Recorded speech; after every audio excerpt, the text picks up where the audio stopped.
Hello and welcome to Beyond the Ball. I am your host, Colly.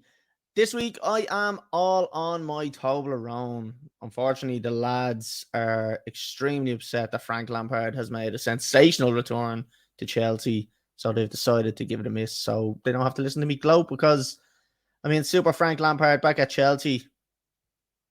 You couldn't write it. You couldn't write. He's going to win us the Champions League. He's going to win us the fucking Champions League. Anyway, we're going to be looking at the football review. So we're going to be looking at a couple of the games that have happened this week. It won't be that long of a podcast, I don't think. We'll have a look at the fantasy football. I have the 10 to 1,000 betting challenge. I have my bet done for that. So I'll give that out and then I'll give score predictions for the fixtures coming up during the week and the weekend. So we're going to jump straight into the football review.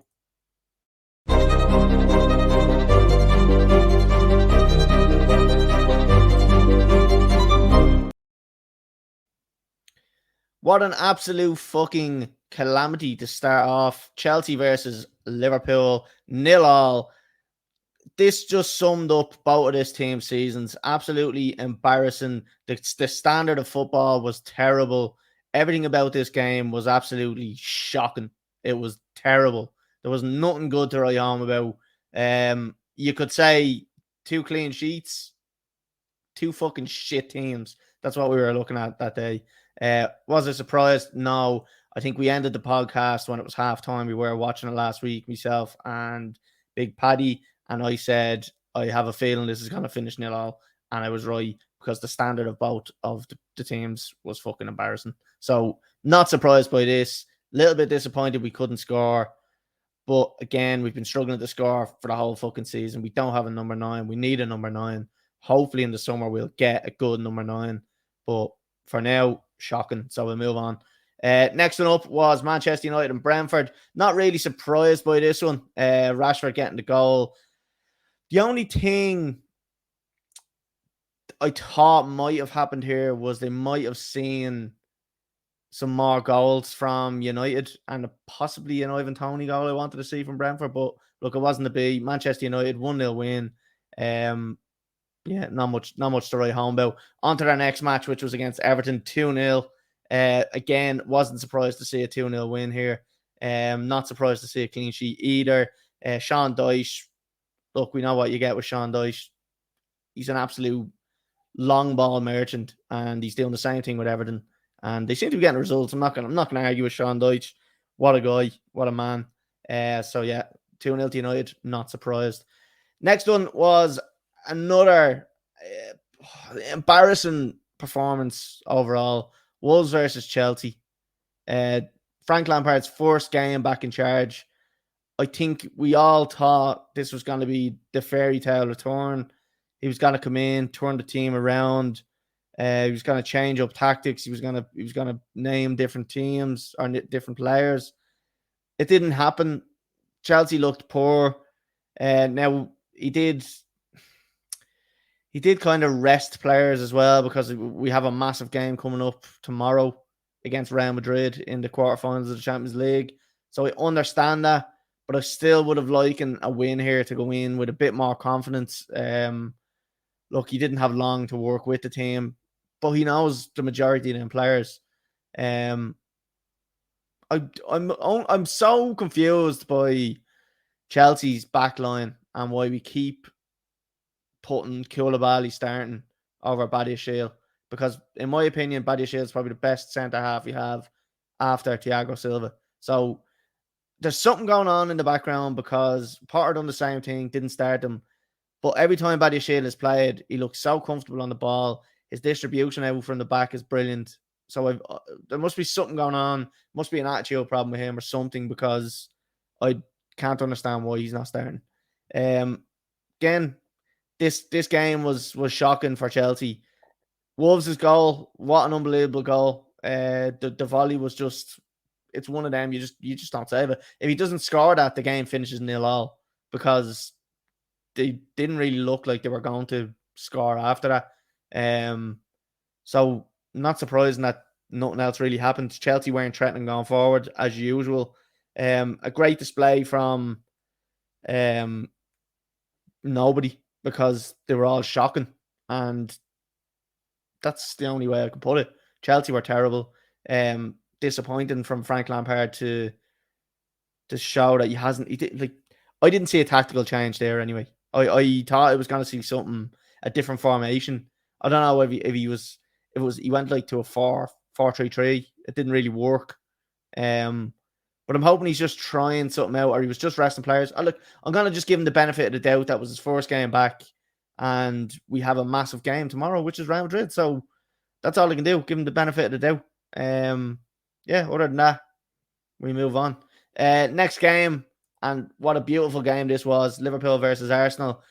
There's not often you'll see me celebrating when Liverpool score a goal.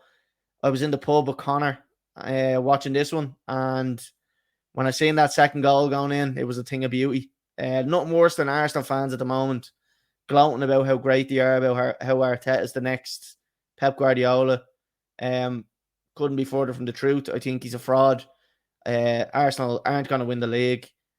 Manchester City will win the league, and I've no doubts about it. So, for Arsenal fans, the biggest bottle job since fucking, I don't know, they opened the Coca-Cola factory. So yeah, Liverpool, fair play to them. Came from 2-0 behind, but still show that they have a lack of quality, a massive lack of quality. Virgil van Dijk, questionable for the goals. I've said it before, one of the most overrated defenders in Premier League history, and I stand by that because I think he's overrated. Since he got his injury, very overrated. I don't have much else to add on that. Like I said, I'm the Chelsea correspondent here. So I'm not Liverpool or Arsenal, but I was fairly drunk watching this, so not a lot stands out to me. Right, moving off the football review, we're going to jump on to the fantasy football.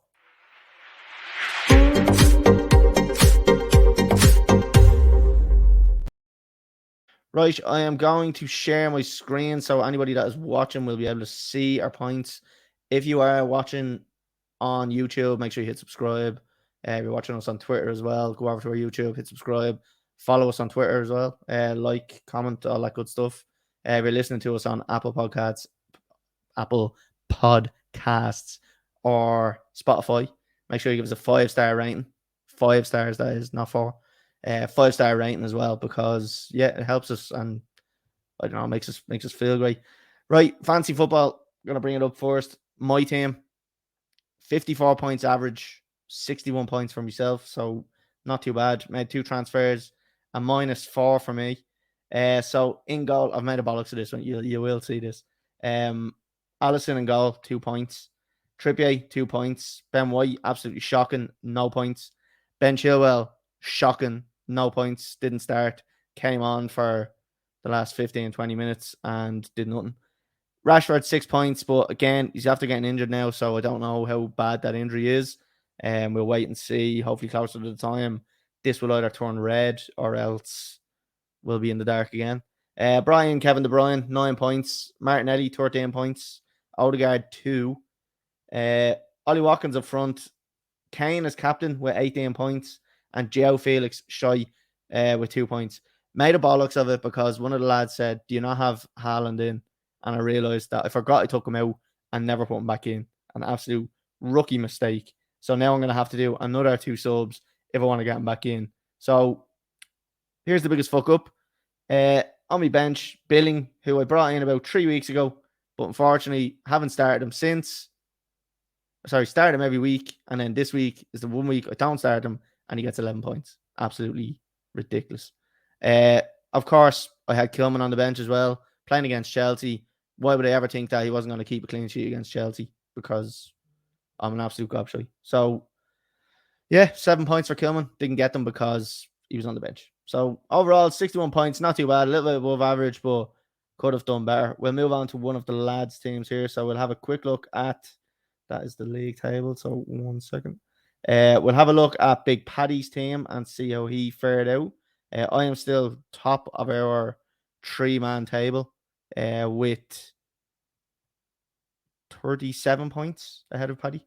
Paddy, 54 points average. He got 56, so 2 above average. So he had Ederson in goal. He had Trent Alexander-Arnold. He had Ben White. Then he had Trippier, so similar enough to ourselves. He had a Wobie in there. Sancho we brought in, strange one. Rashford and Saka. Saka hasn't done anything. He had Haaland, obviously 12 points. That's where he gained points on me. He had Havertz in for 2, and then Kane as captain.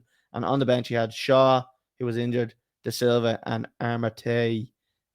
So yeah, 50, whatever that was for Paddy.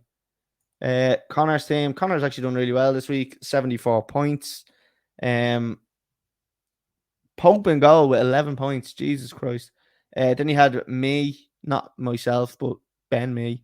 Centre half with 1. Bourne got 2. Saliba 0 because he's injured. Then he had Solly March, 7 points. Trossard for 1. Rashford for 6. De Bruyne for 9. He has Kane as captain with 18. He has Haaland and he has Watkins, so he's done pretty well there. Shaw, Bueno, and De Silva on the bench. So that's it. We'll have a look at the full table and see who is lying where. So top of the leaderboard, Colly Lamb. Colly Lamb is still on top with 1,991 the year I was born. The amount of points that he's got. Jack Butler is up to second with Big Buck Butler with 1981. So only 10 behind. A lot of people after creeping up there, and it's after getting a lot tighter at the top. So he's up to second. Connor Ennis with in third place with 1973. Then we've Adam Doyle, Johnny Murphy, Tony Tam, Lee Dillon, Shane Burke down to 8. Oisin Kane, who has been leading this the whole way, has dropped down to 9th. Unbelievable that he's dropped so far. Jesus, that's shocking actually. Down to 9th, and then Francis Bellardi down to 10th. So still all to play for. About 40 points between the top 10. So still a massive amount of points to play for. So best of luck to everybody there. Right, we'll move off the fantasy football and we will move on to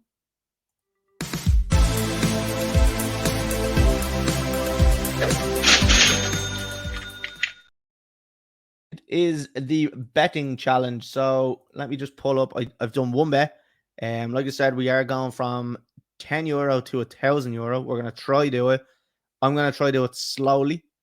I've tried a couple of these bets and they won, and then I blew me load and tried to do a couple more bigger ones and they lost. So I'm gonna go back to the basics, go back to what won for me originally and show you here. So bring it up on the screen so anybody that is listening, you can watch us on YouTube. You can see it on YouTube. I am calling it out here anyway. But €10 on, a 5-fold. It's 11 to 5, €32 back. So I've gone with over 1.5 goals on all of them.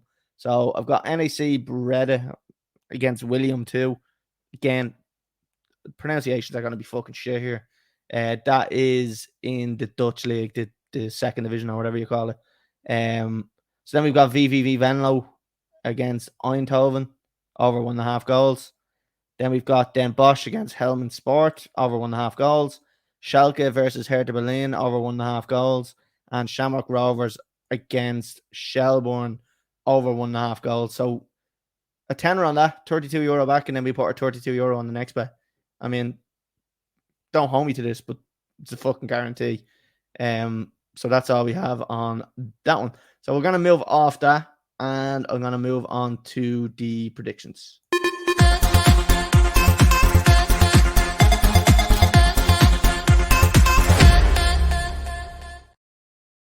Rightio.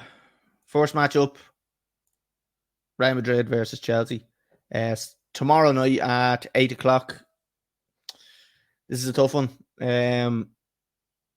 Obviously not being at home in the first leg is probably an advantage when we get them back in Stamford Bridge in the second leg.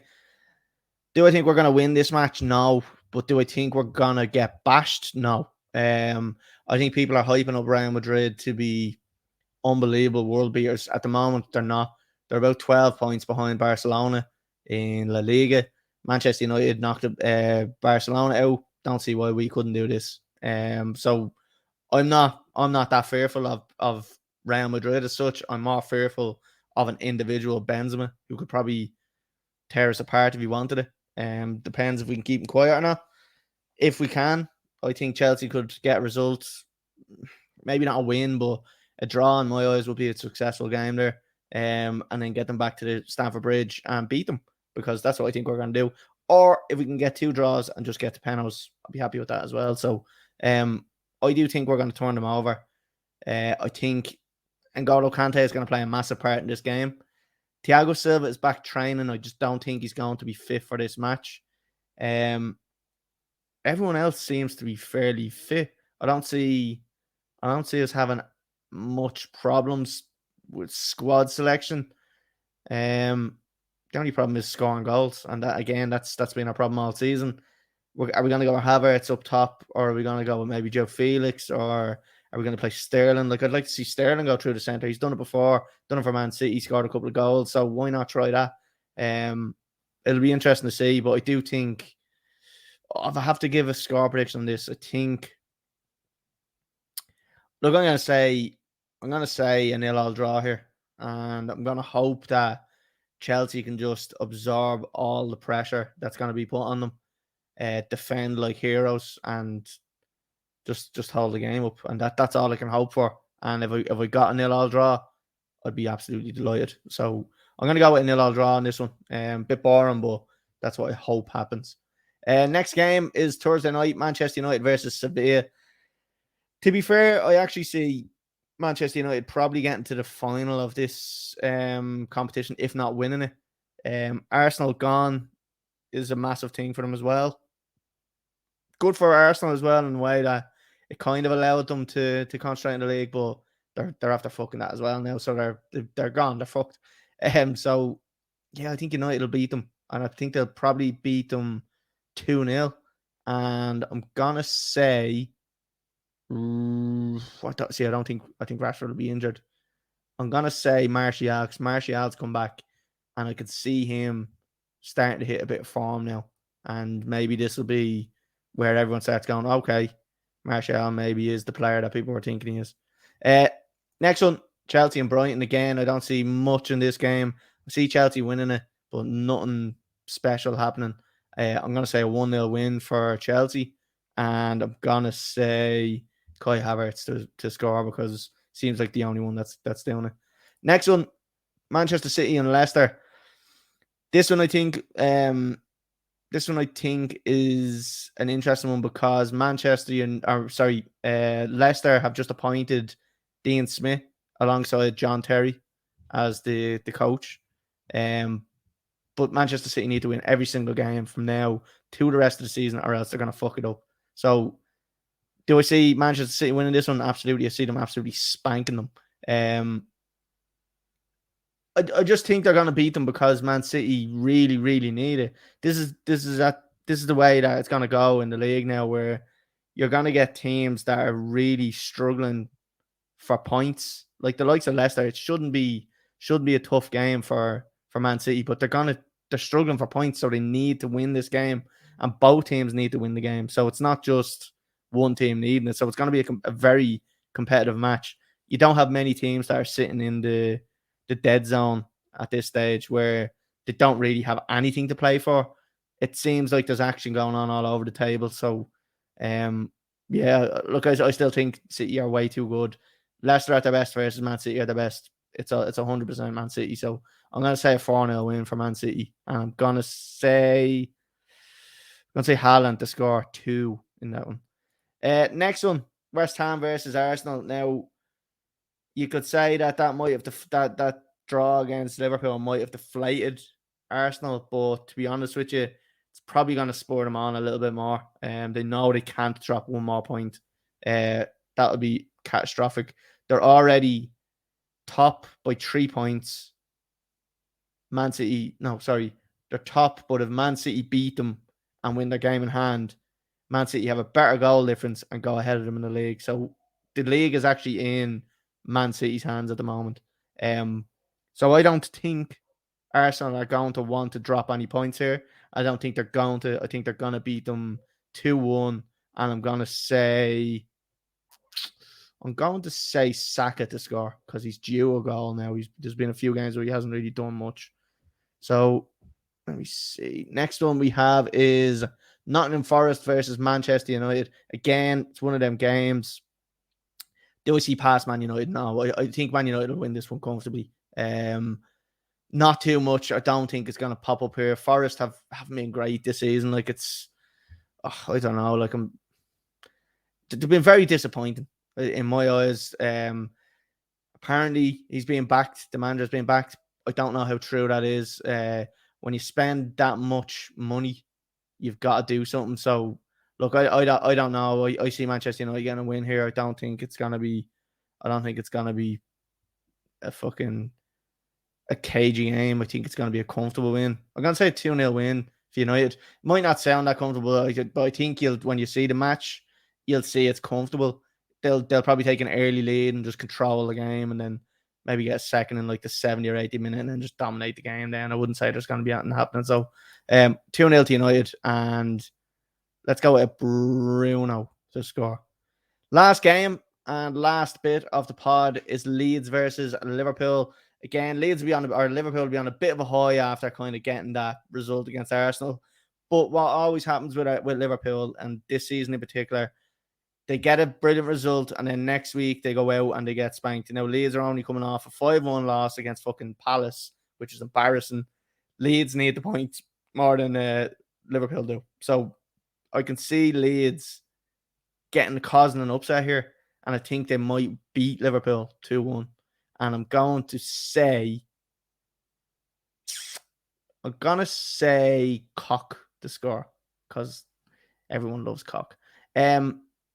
So yeah, I don't see Liverpool following up that decent enough result. Just don't see it. Right. Well, look, I'm going to leave it there. That's all I've got time for. Well, it's not really, but short and sweet. I'm on my own. Not much else to be rambling on about. You've listened to me long enough. If you've even gotten this far, fair play to you. Make sure you follow us. Make sure you subscribe, like, comment, all that good stuff. Rate us 5 stars if you haven't already on Spotify and Apple Podcasts. I know you're probably listening to me saying this every week and you kind of blank over it. If you do it, we'd really appreciate it. It takes 2 seconds. It's anonymous. You can fucking rate us 1 star if you want. Just stick a rating in. Let us know what you think of the podcast, because it does help. Like I said, we will keep doing this as long as people like it and are listening to it. And once that finishes, we'll move on. But yeah, if you've listened to me up until this point, thanks very much. And we will be back. Well, we might not be back next Tuesday at 8 o'clock because Real Madrid are against Chelsea in the second leg next Tuesday. So I don't know if I want to watch it on live stream. We'll see. Could possibly be back next Tuesday at 8 o'clock. We'll keep everybody posted. See you everybody next week.